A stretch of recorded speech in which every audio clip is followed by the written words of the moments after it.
Okay, yeah, so I'm going to talk today then about some of the main ideas in my new book, Ghosts of My Life, which really in some ways runs parallel to, or is the other side of the kind of ideas that I deal with in capitalist realism, really. If capitalist realism was about the complete takeover of capital, of not only of culture and economy but also of the psyche, then Ghosts of My Life deals with what was thwarted by that. What is the bad news that you already know? Well, that it's that the future has disappeared. That in some ways that we're marooned, we're trapped in the 20th century still. That what is it to be in the 21st century?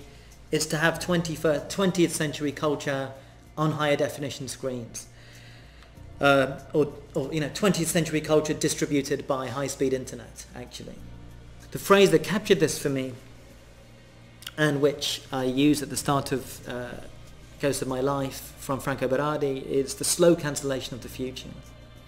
The slow cancellation of the future, I think, which captures not only that sense of termination, but the gradual nature of it. Those of us born at in the same period, from the late 60s, 70s onwards, experienced time as marked by music in certain ways. That there was a strong connection between particular periods and music, and it was, one could periodize music, not only by the year but often by the month. And a sense of the futuristic now belongs to the past. It has not been updated since the 90s, really.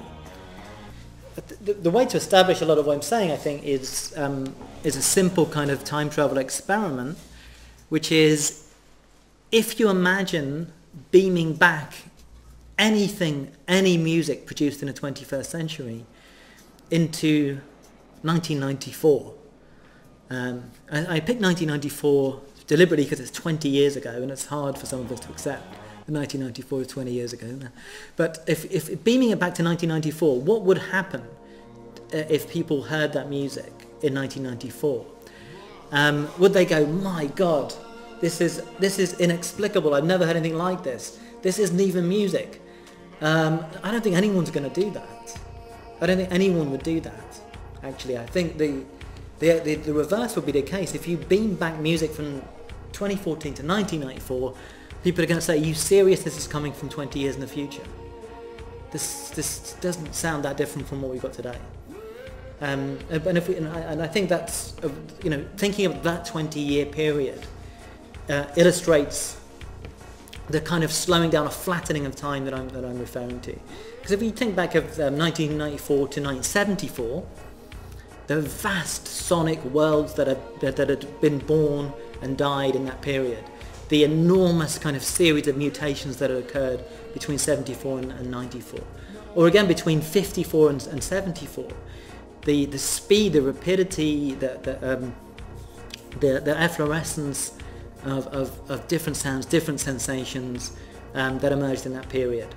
Since 1994, I don't think I think that's flattened out.